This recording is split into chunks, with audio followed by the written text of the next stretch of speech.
Tim's News Explosion. Tim's News Explosion.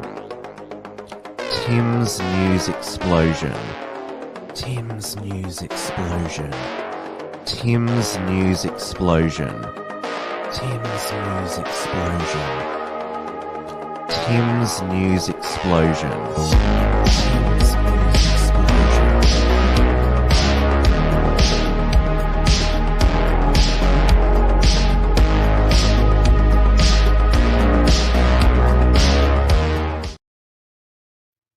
Hello, everybody, and welcome to this special midweek edition of Tim's News Explosion.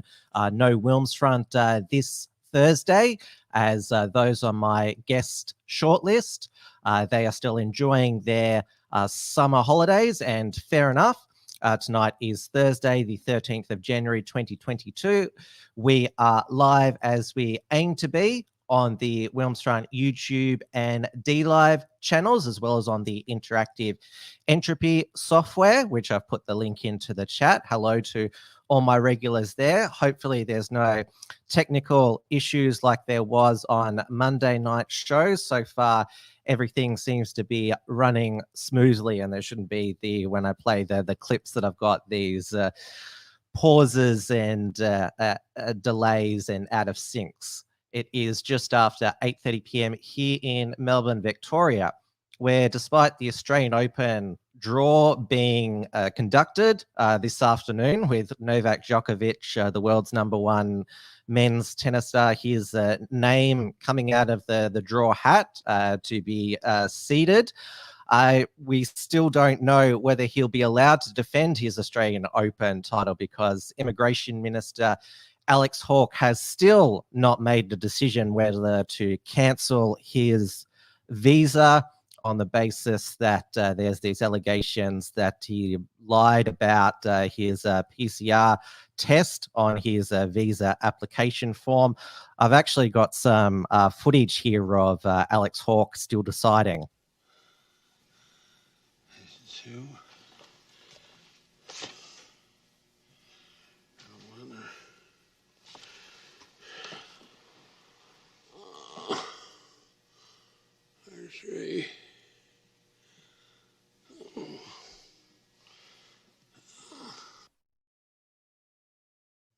Yes, that's from Planes, Trains and Automobiles, the ending scene there.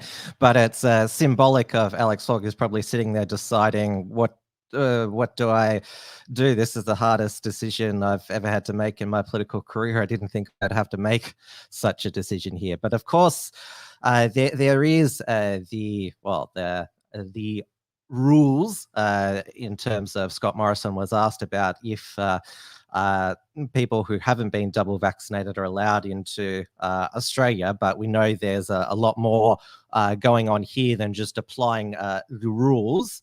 Obviously, the initial decision of the Australian Border Force to cancel Novak Djokovic's visa was overturned on Monday.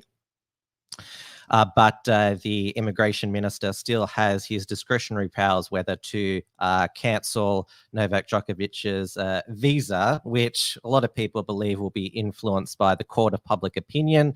Obviously, there's a lot of Australians taking the attitude, oh, we had to obey the government rules, so he should as well. They don't double think that maybe these rules are stupid in the first place, given that they haven't stopped the spread of Omicron. And then there's obviously his supporters who believes that he single-handedly is helping to bring down these vaccination mandates. But there was obviously the mainstream media still influences how a lot of people think, and we got an insight Tuesday night into the public opinion of two Channel 7 news readers, Mike Amor and Rebecca Maddern, when their pre-news discussion was leaked on social media. Whatever way you look at it, Novak Djokovic is a lying, sneaky He's an arsehole. arsehole. He is an arsehole. Like, whatever way you look at it, it's unfortunate that everybody else stuffed up around him. That's it. I mean, he's an arsehole. Like, to go out when you know you're COVID positive. Well, I don't think he was even COVID positive. I don't think that form is true. He got a bullshit fucking excuse and then fell over his own fucking lies, which is what happens, right? Yeah. That's what's happened. And then him now then ticking he didn't go to Spain. Yeah. It's just like... Yeah. But I think he's going to get away with it. Well, he is going to get away with it. Yeah. But he's... I think most fair-minded people would say, look, the bloke's an arsehole. Did they do the right thing by him? I don't know. No, I don't. They fucked it up. I don't think so. That's the problem, isn't it? I don't think anything was gained by putting him in No. immigration. No, I don't think so. But the trouble is, how do you justify that person's on the same plane with him who also has... You can't justify it, but the fact is life is never fair. Yeah. Some people fly first class and some Yeah. people... Do you know what? Like, Yeah. it's never fair. But that poor Czech girl that was fucking Yeah, I sent know. home, hunted down and sent home. Yeah, but you know what? It's like... As you can see, these newsreaders, when they think the camera's off air, they have quite the potty mouths there, but they just casually drop there the arsehole, the fucking curse words and that. Now, of course, once this was leaked online, the question turned to who done it? Who leaked it? And there were rumors that Channel 7 themselves leaked it, that it could have been a sneaky publicity stunt. Now, 7 News's internal investigators, they have cleared anyone in their newsroom, but believe that it is someone in the closed captions company AI Media that potentially leaked it there. So apparently the Australian newspaper has reported that high-level discussions have occurred between 7 and AI Media after a timestamp visible in the footage, which does not appear on internal 7 video outputs.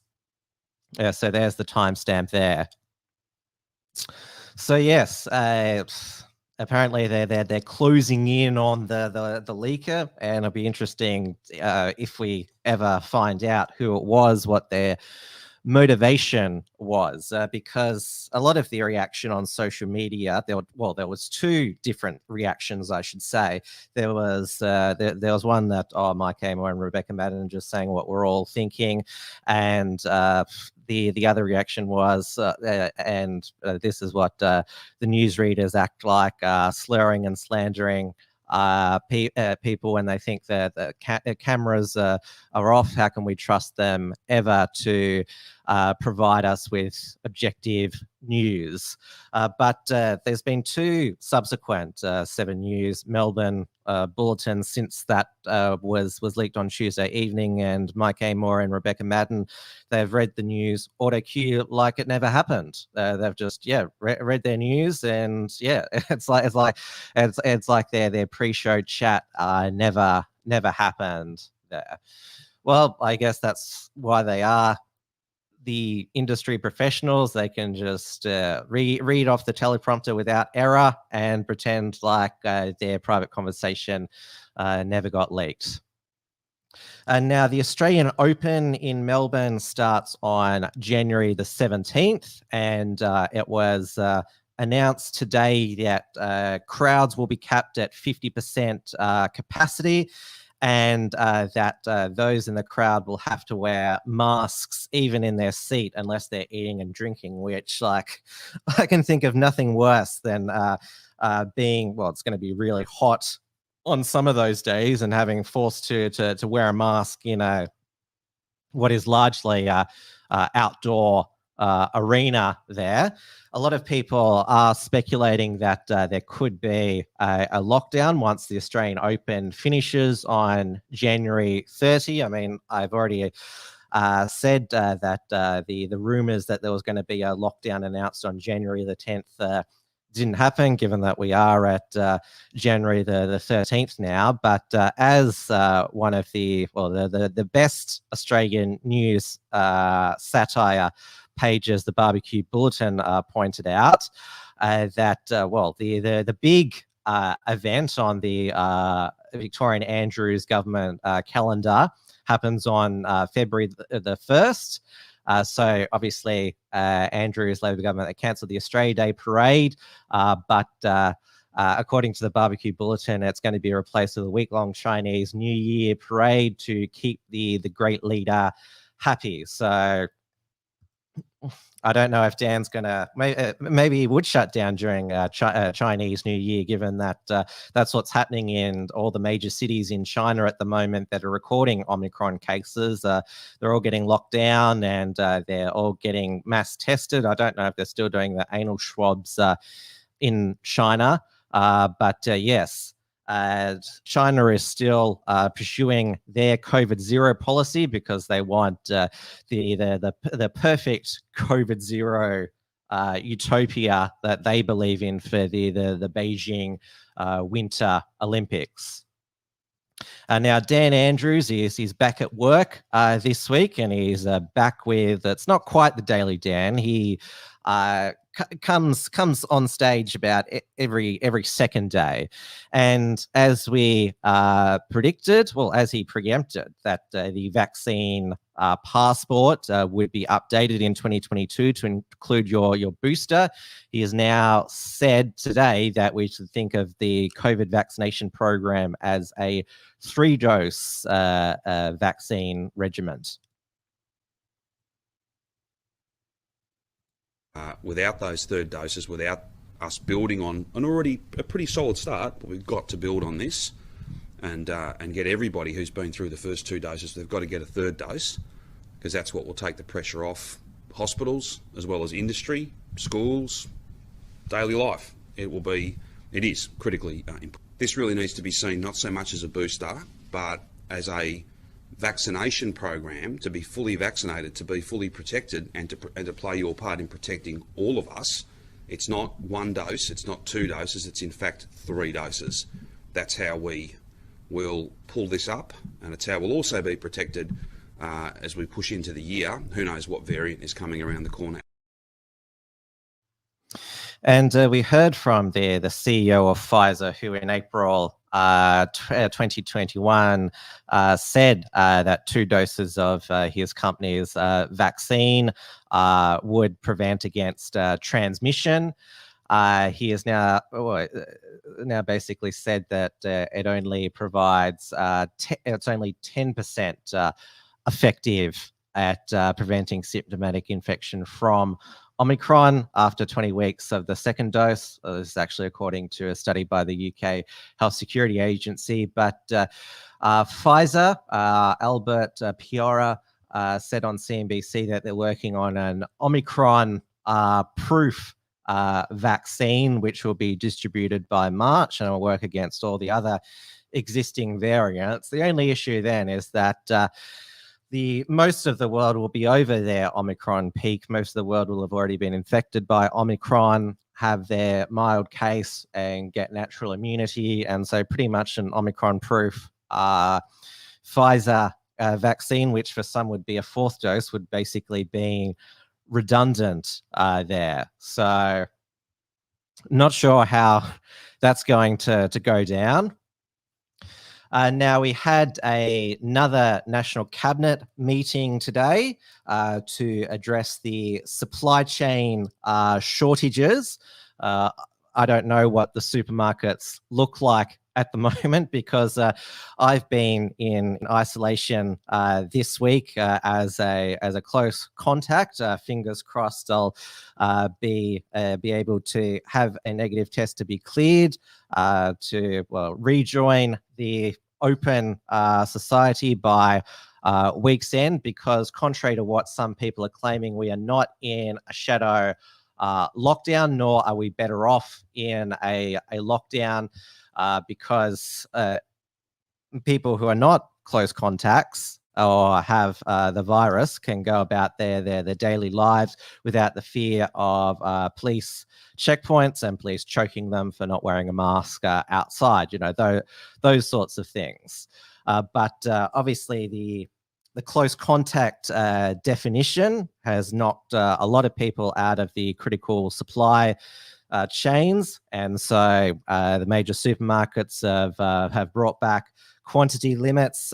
This is not obviously Australia experienced this in March 2020, but the rest of the world who's been living with the virus all throughout, this has happened from time to time, supply chain issues. In the US, Joe Biden has called empty shelves Biden. I guess, what is it in Australia? We'll call ScoMo empty shelves ScoMo. And so they've, relaxed, well, no, they haven't relaxed close contact definitions, but those who are in critical injury industries, well, that was a tongue twister there, to go back to work if they're close contacts, test negative and asymptomatic, but they're only allowed to go to and from work. And obviously there is still the shortage of RAT test, rapid antigen tests, because a lot of the unions have been saying, oh, how can these asymptomatic close contacts return to work if they can't get a RAT or have to pay for their own RAT there? Now, obviously, on Twitter, the current Omicron wave and its subsequent supply chain crisis. This is all being blamed on, of course, Twitter would blame Scott Morrison and Dom Perrottet. They're not going to blame Dan Andrews or Anastasia Palaszczuk, even though they pretty much now at one with New South Wales in terms of having a open society and economy while managing living with the virus as best as possible. Anastasia Palaszczuk announced today that Queensland would be removing all border restrictions and regulations from Saturday. That means even the unvaccinated can travel from South Australia, Victoria, New South Wales, ACT to Queensland and back there. Queensland still has a vaccinated economy, but can still have freedom, can finally have freedom of travel up into Queensland as well, which is great. There should be no internal border passes for Australia. Now, there's a lot of shit posters on Twitter who like to trigger the drips, who are basically the Labor deranged shills. There's people like Queen Victoria Rawlinson, the PR guy, and the Mad Fucking Witches account, and Leo Pekolsky, I think I probably mispronounced his name. He's the 14-year-old boy wonder from 6 News Australia who does these fact checks, and did a fact check how this shitposting account Sagittarius A said that they worked at Hillsong at Chatswood and received a shipping container of rats free, so we can hold our conference this weekend with 20,000 people coming. It came with a nice handwritten note from Scott Morrison. Now, Hillsong is not in Chatswood. The reason he said that Hillsong was in Chatswood is because there's also this unhinged conspiracy theory by the Drips that the New South Wales Health has been hiding a lot of the hospitalizations and deaths in Chatswood Hospital. That's apparently where they're being all hidden, and they're managing to gag all the New South Wales health workers there. So so it's become like a meme amongst the anti-drip Twitter that New South Wales Health, they're hiding the real situation. They only just started reporting rats today in their new daily case tally, New South Wales. So yes, it's become a meme, this Chatswood Hospital conspiracy theory.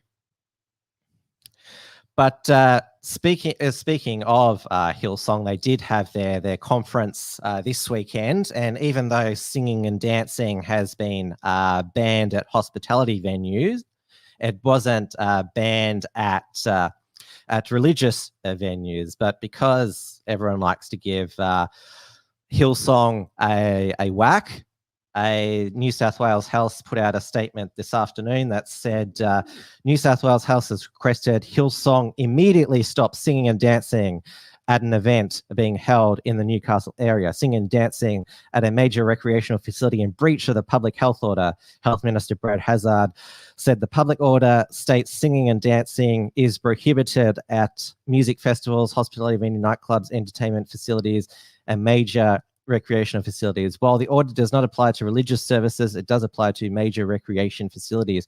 And the event is clearly in breach of both the spirit and intent of the order, which in its place is to help keep the community safe. So New South Wales, they were the first to ban, they've now banned singing and dancing outdoors as well. So it's the strictest footloose public health order in Australia. In Victoria now, indoor singing and dancing at hospitality is now banned. It was already banned in South Australia, but in Queensland and the other jurisdictions, they have no footloose regulations at the moment. Now, since Omicron is so contagious, there's been a lot of debate whether masks actually work against Omicron, because that's been the other go-to restriction by the states that apart from banning singing and dancing, 1 person per 2 square meter rule, just expand mask mandates. And so there's now a push, particularly by groups such as AusSage Australia, who support these vaccine plus strategies, that, at least they finally admitted that a cloth mask and surgical masks do very little. This is what CNN medical analyst Dr. Leanna Wen said. Cloth masks are little more than facial decorations. Yes, exactly. They're just a virtue signal there. So they're recommending, and so is AusSage Australia, N95 or P2 masks. There's also these KN95 masks. I wonder if there's a KUNT95 mask as well, if you get my drip. Now, obviously, since they're designed to more tightly fit around your face, they suffocate you a bit more. We had AusSage continues with some of its more hilarious advice. So one of the founders of AusSage, Raina McIntyre, who I previously showed on this show, she basically wants contact tracing expanded to track us all on our mobile phones all the time. She recommended that people who live in apartments seal their doors with tape to keep out the virus if they can smell their neighbors cooking. So if you're in an apartment and are scared of Omicron and you can smell the apartment down the hallway, then make sure that you tape up your doors to protect yourself from the Omicron. And we had one of the other AusSage members, Anna Davidson. She makes sure she wears an N95 mask in her Twitter bio. That's apparently part of the AusSage uniform. She said today she wants to cry. All I see everywhere is walking targets for Omicron with surgical masks, marking them out as fair game. The Omicron's going to get us all unless we wear that N95 respirator. And now, obviously, going back to the supply chain crisis, there is one type of worker that cannot get COVID, and that's a robot. And so the 9 News, they featured this hospitality business that had invested in a robot waiter to help with their staff shortages. The newest employee at the Matterhorn Swiss restaurant is already impressing the boss. She did a 4-day trial shift. How'd she go? Fantastic. Well, she's still here. With lack of wait staff currently crippling the hospitality trade, Miss Bellabot is helping keep Chef Roland cooking. Has she allowed you to stay open during this time?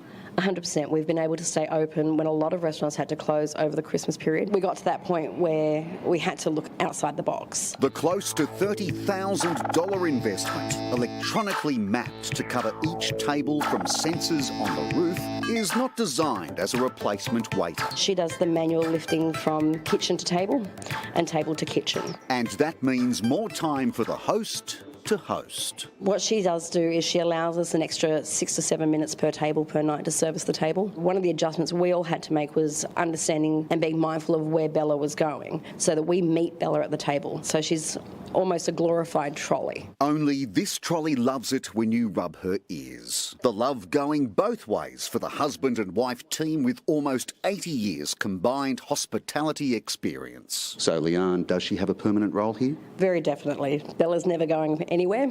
As long as she keeps turning on, she stays with us. And now we just have to hope that there's no robot computer virus that could affect these robot waiters, like what's happened with a lot of Microsoft Windows computers over the years.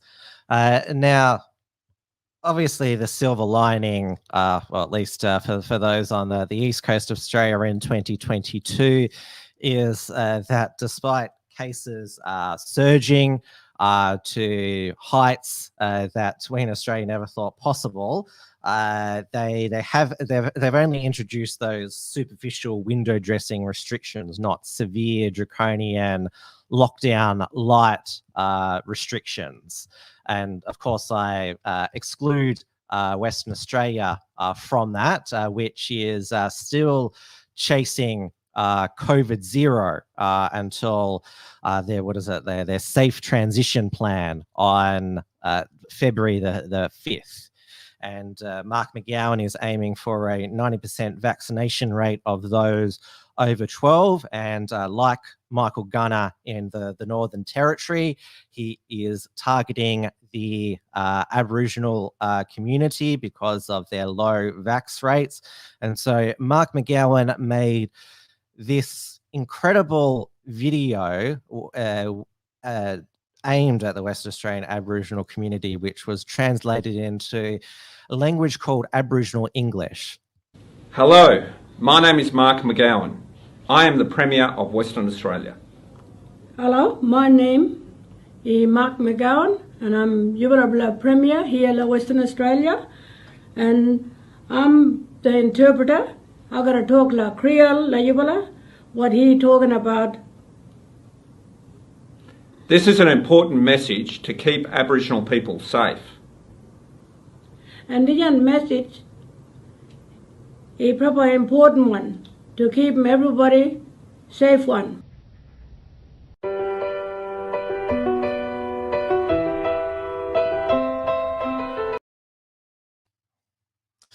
Yeah, so yeah, this, I've been told that this is a real language, Aboriginal English. It's like think of it as a dialect of English, which a lot of people would be thinking, why wouldn't they, why wouldn't these the Aborigines, if they wanted to adopt English, just adopt the full Australian English language there? But yeah, she looks so uncomfortable there, the interpreter. It looks like some sort of hostage video, which again the Barbecue Bulletin put out a picture on their social media. Mark McGowan holds Aboriginal lady at gunpoint in chilling hostage video.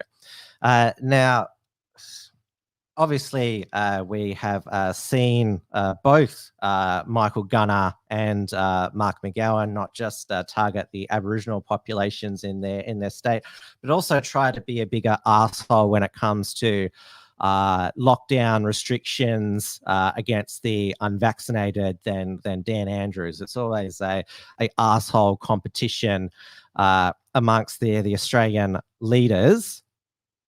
Now, despite the fact that he's going to reopen WA in his own mad way on February the 5th, he's now listed every other Australian jurisdiction as a extreme risk zone. The meme comes true. And this afternoon, Mark McGowan, he he did promise earlier in the week that life is going to be very difficult for the unvaccinated in Western Australia, and he was not lying here. So the unvaccinated will not be able to visit hospitals or aged care facilities, dining at hospitality venues, amusement parks and zoos, theatres, music festivals, gyms, the Crown Complex, major stadiums, play centres, nightclubs, live music venues, and even bottle shops. So this is just, he's just wanting to be a huge arsehole there by denying the unvaxxed alcohol. I mean, they're still going to be allowed to buy shoes in Western Australia, the unvaccinated, which they were prevented from doing actually in Victoria for a short window there. So, I mean, obviously, there is alcohol abuse issues in Western Australia, as there is throughout the whole country. So there is, obviously, we already have liquor regulation in the name of public health there, but is Mark McGowan seriously arguing that it's okay, it's not a danger for the unvaxxed to, well, go to a shoe shop to buy shoes, but it's super dangerous if they buy alcohol there? I'm not sure how my friend who's been on Wilmsfront a couple of times, Tanya Stapleton, who's managed to get herself through McLean's Wild Western Australia the past 2 years with wine, how she's going to source her wine once the vax mandate comes in. I'm not sure if there's going to be laws against supplying the unvaxxed with liquor. And this meme here by Millions March Against Mandatory Vaccinations, this is actually a quote of what he said. We want the public to be confident in these public settings and that they're only mixing with other vaccinated people. Life will be very difficult for the unvaccinated from January 31. No pub, no bottle shop, no gym, no yoga class, no gig, no dance floors, no hospital visits. Though, as I've previously said, that Omicron and also Delta are spread amongst the vaccinated. And I said on Monday's program that the reason I got caught up in the close contact isolation epidemic is because I'm a close contact of someone who's positive, who was vaccinated, who got it from their vaccinated friends. So it's spread amongst a circle of vaccinated people. I've never become sick around my unvaccinated followers, such as I mentioned, Margot. So I can't blame her for this. I can't live that meme where the vaccinated person's got COVID and points to the unvaccinated person and says, "You did this." But yes, as I said, Mark McGowan, he's mainly doing this to punish the unvaccinated, and he's clearly wanting to be one of the biggest global arsehole leaders when it comes to discriminating against the unvaccinated in the French Canadian province of Quebec. Their premier, Franciscus Legault, he'd already banned the unvaxxed from buying alcohol and cannabis, but is now introducing what he calls a significant tax on unvaccinated adults without a medical exemption in the provinces. And it must be like it must be part of now French culture now to want to basically be an arsehole and to piss off the unvaccinated, given that Macron said to the French media that he wanted to piss off the unvaccinated there. Margot says, I don't think Dictator Dan basically, I don't think he was basically as crude as Macron was, but probably the intention is the same. So that's it for this special midweek edition of Tim's News Explosion. I'll be back tomorrow night, 6 p.m. Melbourne time on the Unshackled YouTube channel with Trad Tasman Talk. with Julie Ball from Auckland. New Zealand is basically in a Western Australian situation, given that they still have a hotel quarantine system and a Omicron zero strategy there. And I think that although obviously the Omicron wave, it's certainly made it for a wild summer here in Australia, it's probably good that we did have this huge wave during our summer when there's not other respiratory viruses, and so everyone can most people will get it and develop natural immunity from it, and then we can go into winter with a bit more certainty that yes, we managed to get through hundreds of thousands of new daily cases per day. And there's also some speculation that the wave is peaking in New South Wales, and therefore Victoria and the other states could follow suit. I mean, it's already peaking and declining in the UK and Denmark, and obviously it came and went in South Africa as well. Also, we've got the 2021 Unshackler Awards. They've just launched. They're organised by the Unshackled senior editor Damien Ferry. He's already published the Regressive of the Year Award, Australia Regressive of the Year Award, and the Australian Unshackler of the Year Award. And later tonight, he'll be publishing the International Unshackler Award. Each category, there's 10 categories. Each category has 10 nominees. All of our users can vote, and we announce, or Damien announces, the winners on Australia Day. It's a tradition that we've had here at the Unshackled since our founding in 2016. So make sure you vote. It's often hard to decide in each category who's a worthy winner for good or bad reasons. So please make sure you check those out and cast your vote. All right, I'll see you tomorrow night, everybody. Take care, stay safe, and stay sane. Tim's News Explosion. Tim's News Explosion. Tim's News Explosion. Tim's News Explosion. Tim's News Explosion. Tim's News Explosion. Tim's News Explosion.